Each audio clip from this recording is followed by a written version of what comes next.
미디어 협동조합 국민TV 개국기념 특강 신춘 2014 대한민국을 말하다. 미디어 협동조합 국민카페 온에어가 국민TV 개국을 맞아 주간 특강을 마련합니다. 대한민국의 언론, 법조, 경제, 안보, 사회 각 분야의 전문가들이 나서 2014년 대한민국의 현실과 미래를 짚어냅니다.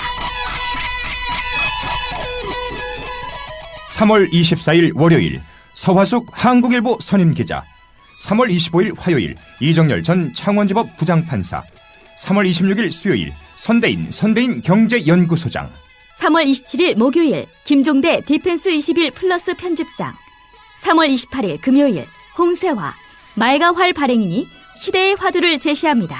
3월 24일부터 28일까지 서울 마포구 월드컵로 37 국민카페 온에어의 조합원과 애청자 여러분의 많은 참관을 기대합니다.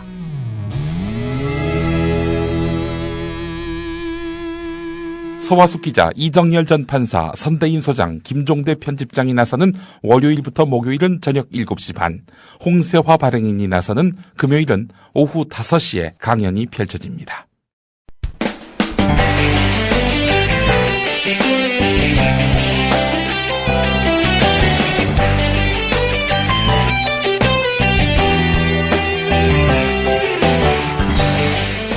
안녕하세요. 생생한 현장감과 깊이 있는 분석을 더한 이 시각 뉴스 마포스퀘어의 문희정입니다. 마포스퀘어 1부에서는 현재 가장 이슈가 되고 있는 정치와 경제 뉴스 전해드리고 있는데요. 3월 19일 수요일 마포스퀘어 1부 양정대 기자의 정가 이모저모로 시작하겠습니다. 한국일보 정치부 양정대 기자 연결돼 있습니다. 양 기자님 안녕하십니까? 네, 안녕하세요. 예, 지방선거 전 이제 정말 3개월 정도밖에 남지 않았어요. 아닌가요? 지금 남지 않은 상태입니다. 그렇죠. 예. 네네. 근데 이 새정치민주연합의 경우 벌써부터 생각보다 파괴력이 크지 않을 것 같다, 이런 우려가 나오고 있습니다. 예, 그렇습니다. 새정치민주연합이 처음에 민주당과 새정치연합 두 양측이 합당을 하겠다, 통합을 하겠다 발표했을 때 이 각종 여론조사 지표를 보면 말씀 전해드렸듯이 각 당이 자체적으로 갖고 있었던 지지율보다 5에서 10%포인트 정도 더 나온다. 이게 이제 통합의 시너지 효과가 이제 본격적으로 드러날 거다. 이런 예상들이 많았었는데요. 네. 그런데 최근에 나오고 있는 여론조사를 보면 이 통합신당에 대한 지지율이 정체 내지는 지금 하락 반전하는 걸로 지금 그렇게 조사 결과가 나오고 있습니다. 어제자 일간지의 조사에 따르면 통합신당의 지지율이 20% 초반까지 지금 미끄러진 걸로 나오거든요. 네. 이제 새누리당의 지지율의 절반, 반토막 정도 되는 그런 지지율 조사까지 나온 걸 보면 최근에 분명 지지율 측면에서는 더 이상 당장은 확장성을 보이기 어려운 것 아니냐, 이제 이런 얘기들이 나오는데요. 몇 가지 이유가 있을 것 같습니다. 우선 말씀하셨던 대로, 처음에 시작할 때 말씀하셨던 대로 지금 지방선거가 80일도 채 남지 않은 상황이면 이 각 당마다 사실 지방선거의 열기가 이제 서서히 달아오르기 시작하는 때입니다. 그런데 새정치민주연합은 이제 막 창당 작업에 지금 박차를 가하고 있는 상황이어서, 그리고 더더군다나 경기지사 선거를 제외하면 나머지 서울시장 선거나 인천시장 선거, 이 수도권 지역이 사실 가장 최대의 관심사인데, 이 수도권 두 군데에서는 사실 수성하는 입장이고, 내부의 경선 열기 자체가 그렇게 크게 고조되기는 어려운 상황이거든요. 네네. 그러다 보니까 이 창당 작업이 진행되는 것과, 그리고 실제로 내부 경선이 이렇게 좀 달아오르기는 어려운 그런 상황과 조건들이 지금 맞물려서 통합신당 자체에 지방선거로 보자면 통합신당 자체 좀 파괴력이 그렇게 크지 않을 수도 있다. 이제 이런 우려가 나오기 시작하는 겁니다.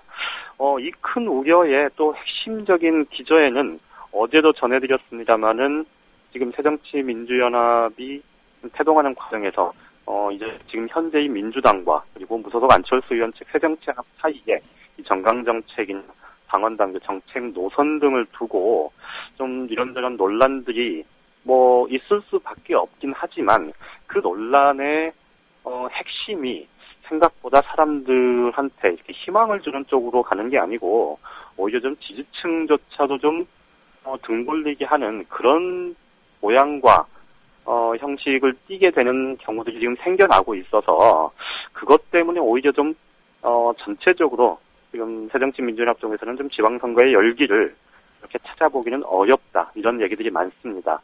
오늘 지금 무소속 안철수 의원 쪽에서 안 의원이 직접 나서서 어제 있었던 그 6.15 공동선언 또 14 정상선언에 대해서 이 논란에 대해서 이제 유감을 직접적으로 표명을 했고요. 네. 그래서 어쨌든 어제 전해드렸던 이 잠정 합의라고 얘기 드렸던 그 문제는 이제 일단락이 된 건 사실인 것 같은데요. 그런데 이 과정에서 실제로 대표적인 진보 논객 중에 한 분이죠. 그 진중권 동양대 교수가 트위터 글을 올렸던 게 인구에 회자될 만큼 사실 좀 무소속 안철수 의원 측 새정치연합 측의 철학의 빈곤, 역사인식의 부재 이런 것들이 드러난 것 아니냐 이제 이런 얘기들도 나오거든요. 네. 그러다 보니까 전체적으로는 선거 열기가 모아져야 할 상황에서 그렇지 않아도 창당 작업으로 이게 조금 지연이 되는 와중에 이 창당 작업 자체가 조금 희망을 주는 그런 혁신의 분위기, 좀 새바람의 분위기라기보다 이 과거 지우기, 흔적 지우기 이런 쪽으로 가게 되면서 오히려 좀 지지층조차도 조금 마음을 더 닫게 되는 그런 양상이 벌어지는 것 아니냐 이런 얘기들이 주변에서 많이 나오는 것 같습니다. 네네. 어제 저희가 사실 제가 끝에 지지층마저도 잃는 거 아니냐라는 네네. 말을 잠깐 했었는데 아니나 다를까.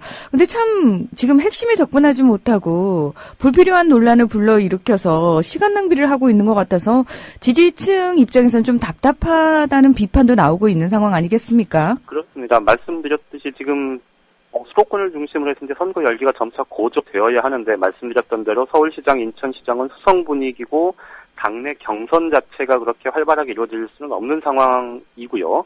거기다가 지금 경기지사 선거 같은 경우는 어쨌든 출마를 결심하고 출사표를 던진 후보들 사이에서는 버스 공영제를 비롯해서 열띤 논란들이 벌어지고 있지만 이 당 차원에서 이거를 좀 충분히 끌어안아서 이렇게 컨벤션 효과를 내는 그런 상황까지는 아직 이르지 못하고 있는 거에 사실이고요. 네. 또 중요하게 봤었던 부산시장 선거 같은 경우도 지금 오거돈 후보가 무소속 출마를 공식 선언한 뒤로는 좀 한풀 꺾인 듯한, 그러니까 중앙정치권의 관심에서는 좀 멀어져 있는 그런 양상입니다. 거기다가 지금 새정치연합 쪽에서 정말 좀 내부적으로 조금 지나면 제가 볼 때는 다음 주, 다다음 주 정도 되면 정말 이제 본격적으로 좀 내용이 불거질 수밖에 없는 대목이 하나 있는데 이게 기초단체장 선거, 기초의원 선거 관련한 겁니다. 어제도 잠깐 전해드렸습니다만 이게 결국은 내부적으로 이 교통정리가 안 되고 후보가 난립하게 되고 또 특히 수도권 같은 경우는 사실 대부분 5% 안팎의 박빙 승부로 결정이 나는 경우들이 많은데 네.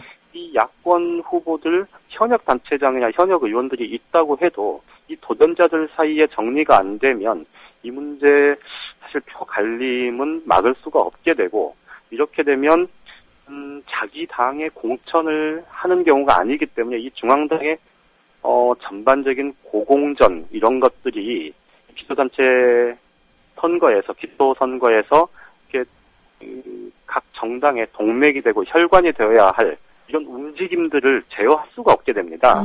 이렇게 되면 결과적으로 광역단체장 선거에도 정말 좀 오히려 부정적인 영향을 미치게 되는 것 아니냐 이런 예상들이 많아서요. 내부적으로는 좀 굉장히 답답해하는 그런 양상입니다. 네, 지지층뿐만 아니라 출마를 결심하고 있는 분들 입장에서도 참 당의 눈치만 보고 당만 쳐다보고 있는 상황이 답답할 수도 있겠다라는 생각이 드는데요. 이런 야권과는 또 반대로 새누리당은 정몽준 의원과 김황식 전 총리의 서울시장 후보 경선전이 이 박심 논란으로 과열 양상을 보이고 있지 않습니까? 그렇습니다. 지금 새정치민주연합과는 지금 정반대 양상인데요. 여기는 지금 너무 과열돼서 이 열기를 식히는 쪽으로 지금 머리를 싸매하는 그런 양상, 그런 상황이 됐습니다. 네네. 어제 김황식 전 총리가 라디오 인터뷰에서 김기춘 청와대 비서실장과 이런저런 상의를 했다. 이 얘기를 한 것을 제가 잠깐 전해드리긴 했었는데요. 이게 지금 어제 저녁에 황우여 대표 주재로 서울시 원외 당협위원장 만찬 회동이 있었고요. 그 자리에 정몽준 의원, 김황식 전 총리, 그리고 이혜원 최고위원, 이 서울시 시장 출마 후보들이 모두 참석을 했었는데 분위기가 굉장히 표현이 좀 과하게 표현해드리자면 좀 살벌한 정도였다 그럽니다. 정몽준 의원이 인사말을 통해서 당 지도부가 제 중심을 못 잡고 제 역할을 못하는 것 아니냐 이렇게 황우여 대표 면전에서 비판을 했는데 이게 결국은 정몽준 의원 측에서는 김황식 전 총리가 일부러 박심 논란을 불러일으키면서 자기에게 박근혜 대통령의 의중이 있다는 걸 이렇게 드러내놓고 얘기하는 이런 상황을 왜 당 지도부가 그대로 방기하고 있느냐 이런 불만들을 표출한 걸로 해석이 되고 있고요. 네. 이 얘기에 대해서 김황식 전 총리 측에 지금 총괄 선거 캠프를 총괄하는 걸로 알려져 있는 이성헌 전 의원, 여기도 이제 친박계 핵심 인사 중에 한 명이죠. 이성헌 전 의원이 정몽준 의원을 향해서 당 대표에게 이게 계열사 사장단 회의 자리도 아닌데 당 대표에게 그런 얘기하는 건 너무한 것 아니냐 이렇게 쏘아붙였다고 합니다. 그런데 계열사 사장단 회의 하면 이게 사실 딱 떠오르면 대기업 재벌그룹 딱 떠오르지 않습니까? 네네. 정몽준 의원을 사실 또 정면으로 겨냥해서 비난을 한 거죠. 이러다 보니까 정몽준 의원이 단상에 선 채로 이성헌 전 의원 바로 옆에 앉아 있었던 김황식 전 총리를 향해서 하실 말씀이 있으시면 김 전 총리께서 직접 저한테 하실 말씀 없으십니까? 이렇게 물어봤다 그래요.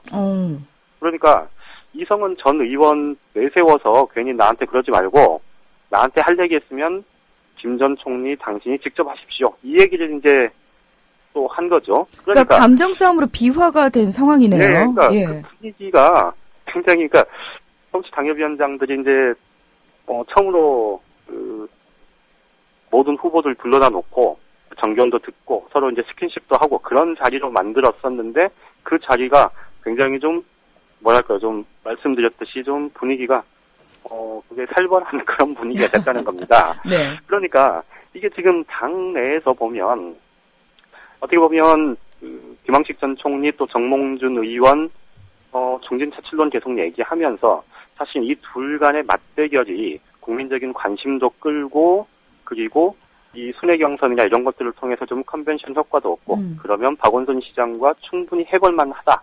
이제 이런 판단해서 전체 판을 짜긴 짰는데 이 판을 짜는 과정에서 이제 친박계 김황식 전 총리 지원설이 나오고 이러면서 사실 개파 갈등 양상이 두드러진 데다가 지금 어제 김기춘 비서실장과의 통화 내용을 소개를 한 김황식 전 총리가 직접 본인 입으로 그 얘기를 하는 통에 이게 이제 감정 싸움 양상으로까지 번지고 있는 겁니다. 거기다가 오늘 지금 최고중진 연석회의가 지금 새누리당에서 있었는데요. 정몽준 의원이 그동안에 거의 빠지지 않고 매번 참석을 했었는데 네. 오늘 아침에 회의에 예정에 없이 불참을 했다 그럽니다. 예고 없이. 그러니까 이걸 두고 결국은 정몽준 의원이 진짜로 이렇게 정말 그 불만을 그대로 지금 있는 그대로 표출하고 있는 것 아니냐 이런 해석도 나왔다고 하는데요. 우스갯소리긴 합니다만은 어제 당협위원장 그 회동 자리에서 만찬회동 자리에서 정몽준 의원이 과음을 해서 오늘 못 나왔다 뭐 이런 얘기도 나오고 있고. 네. 그러니까 어쨌든 전반적으로 보면 경선 분위기는 좀 짜여져 가고 있고 잡혀가고 있는데 이게 지금 당 지도부가 원하지 않았던 방향으로 다소 좀 과열되는 그런 양상을 보이고 있다는 것에 지금 새누리당 지도부는 그래서 이제 고민이 있는 것 같습니다. 다만 굳이 따지자면 이 민주당 새정치민주연합 쪽에 대한 그런 그 열기가 푹 가라앉아 있는 그런 것보다는 그래도 오히려 좀 시민들 입에 오르내리고 인구에 회자되는 그런 측면에서 보자면 새누리당의 분위기가 지금으로서는 훨씬 좀 나은 상황 아니냐 이런 해석은 가능할 것 같습니다. 네, 뭐 새누리당 입장에서는 이런 경선을 통해서 지방선거에서 좀 바람을 일으켜 보겠다, 그리고 승기를 좀 잡아보겠다라는 의도를 가지고 경선을 굉장히 추진을 하지 않았습니까? 그렇죠. 예. 근데 또 한편에서는 그런 얘기도 있더라고요. 언론에서 편파적으로 지금 새누리당이나 어떤 이쪽 부분에 대해서 부각을 시켜주지 새정치민주연합 쪽이나 이 야권 통합신당 쪽에는 별 관심이 없고 그 부분에 대해서는 보도를 잘 해주지 않기 때문에 시민들 입장에서는 당연히 여당 쪽에 더 관심이 많을 수밖에 없지 않냐 이런 볼멘 소리도 나오고 있거든요. 그 아마 보도 부분은 조금 저는 이제 그동안에 워낙 언론들이 보도를 제대로 못한 그런 것들 때문에 다소간에 이제 좀 부정적인 판단이 좀 작동을 하시는 것 같은데요. 네. 지금 국회에서 그러니까 여야 정치권 돌아가는 상황을 놓고 보면 사실은 의식적으로 언론 보도가 이제 새누리당에 집중되고 있다 그런 것 같지는 않고요. 다만 지금 말씀드렸듯이 지금 민주당을 포함한 야권에서는 이제 이렇게 정당을 지금 만들어가는 과정이고, 그러니 그 정당을 만들어가는 과정 자체가 지금 주목을 받으면서 사실은 지방선거 후보자들에 대한 얘기가 그렇게 크게 부각되기는 좀 어려운 상황이다라는 점이 하나가 있고요. 네. 또 말씀드렸듯이 박원순 서울시장, 송영길 인천시장 야권 후보가 서성한 입장 아닙니까? 그렇죠. 거기에다가 경선에 본격적으로 뛰어들어서 이 경선 자체가 좀 흥행 요소가 될 만한 그런 상황은 아닙니다. 그리고 반면에 이제 경기도 같은 경우는 흥행 요소는 분명히 있긴 하지만 아직은 서울에 비해서 본격적으로 흥행전이 좀 가시화되는 그런 상황은 아니어서 조금 야권 지지자분들 입장에서 보자면 언론 보도가 좀 다소 편파적이다 이렇게 느끼실 수는 있겠지만 언론들이 일부러 편파 보도를 하고 있다고 보이지는 않습니다. 네, 알겠습니다. 오늘은 여기까지 듣겠습니다. 고맙습니다. 예, 고맙습니다. 한국일보 정치부 양정대 기자였습니다. 여러분께서는 국민TV 라디오 마포스퀘어 일부 문희정과 함께하고 계십니다. 계속해서 오늘의 경제 뉴스 들어보겠습니다. 김광수 경제연구소의 길경식 연구이사 연결돼 있습니다. 이사님 안녕하십니까? 네, 안녕하세요. 이 정부의 공공부채 지난해 말 기준으로 사상 최대라고 하는데요. 그러면서도 이 박근혜 정부 들어서 증가세가 둔화되고 있다. 곧 정상 궤도로 돌아올 것이다. 이런 기사 나왔습니다. 저희 있는 그대로 믿어도 됩니까? 한번 좀 살펴보면요. 네. 일단 이 한국은행 경제통계 시스템에 따르면 이제 지난해 말 기준으로 해서 일반 정부, 그러니까 중앙정부와 지방정부의 부채가 496조 6천억 원이고 비금융공기업의 부채가 412조 1천억 원으로 나타났다고 합니다. 그래서 이들을 합친 이제 공공부문의 부채가 총 908조 7천억 원으로 2012년도 말 871조 8천억 원보다 36조 9천억 원, 그러니까 거의 한 37조 원 가량 늘어났다라고 합니다.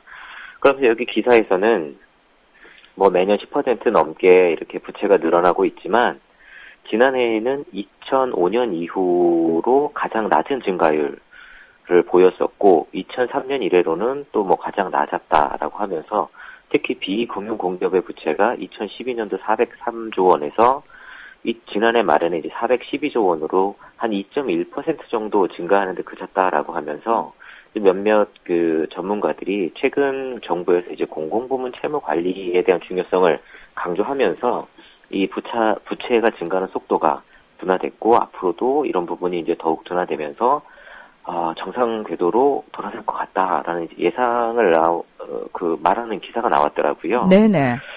근데 이게 조금 납득하기가 쉽지가 않아요. 왜냐하면 일단 부채 관련해서 워낙 몇 번 말씀을 드렸지만 일단 미국이나 일본 같은 경우에 정부 채무라는 게 국채 발행 잔액으로 표시가 됩니다.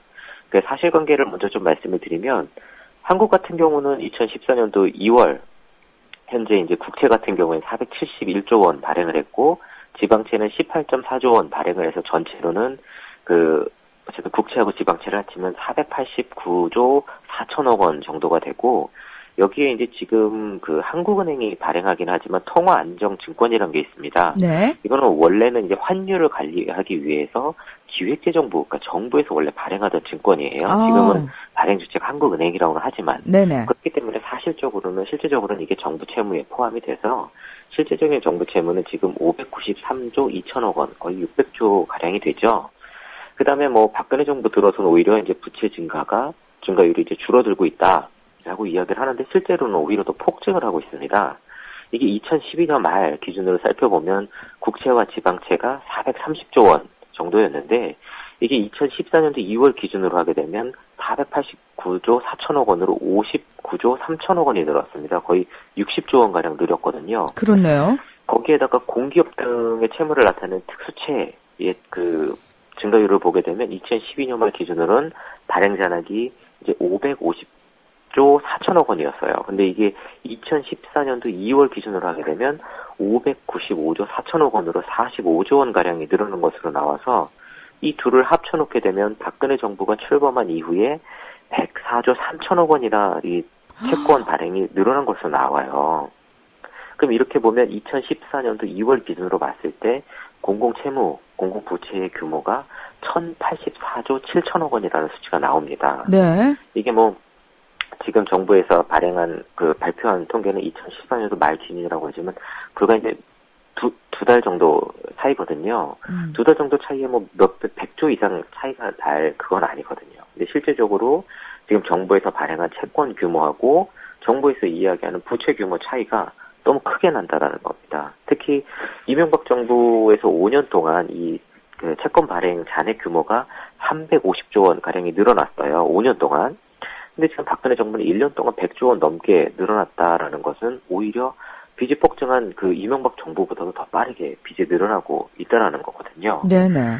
거기에다가 지금은 그 공기업 등이 은행에서부터 이제 돈을 대출받은 이 대출 차입금은 다 지금 계산을 하지 않은 수치거든요. 그래서 이런 수치들이 포함이 되게 되면 공기업 채무가 더 증가할 수밖에 없습니다, 지금. 네. 전 경제뉴스를 쓰는 기자들이요. 이런 부분을 알면서도 일부러 숨기는 건지 아니면은 정말 몰라서 그냥 보도자료만 그대로 쓰는 건지 참 궁금해요. 모르는 그게 큰 것 같습니다. 정부에서 내주는 대로 그냥 그대로 사용을 하다 보니까. 네네. 좀 저희 방송을 들으시면 좀 좋을 텐데, 예. 미국 얘기를 좀 해볼까 합니다. 옐런 의장이 처음으로 연방공개 시장회의를 주재한다고 하는데 어떤 내용들이 이야기될까요? 네, 이게 갑자기 정부 부채 얘기하다가 왜 갑자기 미국 얘기인가 하실 텐데요. 네. 이게 끝에서 묘하게 연결이 됩니다. 일단은 그 미국 얘기 간단히 드리면 지금 이제 옐런 의장이 처음으로 주재하는 연방공개시장회의 FOMC가 이제 내일, 우리나라 시간으로 내일 새벽에 시작을 하는데 아마 가장 좀 사람들이 관심을 가지고 있는 부분은 이제 테이퍼링, 그러니까 양적 완화 정책을 축소하는 것을 추가적으로 더 시행을 할 것인가, 그리고 지금 이제 제로 금리로 유지되고 있는 정책을 언제쯤 일상화할 것인가에 대한 부분이 아마 가장 관심의 초점인 것 같아요. 네. 일단 FRB에서는 지난해, 그러니까 2014년도 12월 그리고 올해 1월에 이 연방 공개 시장 회의에서 각각 100억 불씩 매달 이제 850불씩 그 미국 국채하고 MBS 채권을 사들이던 것을 이제 200억 정도를 줄여서 650억 불씩 사들이는 걸로 정책을 계속 규모를 축소해 나가고 있거든요. 그래서 이제 1월 달에 향후 고용 상황이라든지 인플레이션 압력 여부 등을 이제 보면서 이게 어느 정도 그 정부에서 목표하는 수치하고 이게 부합이 된다라고 하면 그 채권 매입액, 그러니까 양적 완화 축소 규모를 계속해서 점진적으로 이제 줄여가겠다라고 밝혔어요. 근데 그 이후로도 계속 실업률 지표든지 경제 지표가 계속 개선되는 모습을 보이면서 아무래도 추가적으로 이 테이퍼링, 그러니까 양적 완화 그 규모를 축소해 나갈 것이 이제 유력하다라고 내다보고 있습니다. 그래서 이 양적 완화가 계속 이제 축소가 되면서 그러면 금리는 언제쯤 내리게 될 것인가를 이제 시장에서 좀 예의주시하고 있는 상황인데요. 네.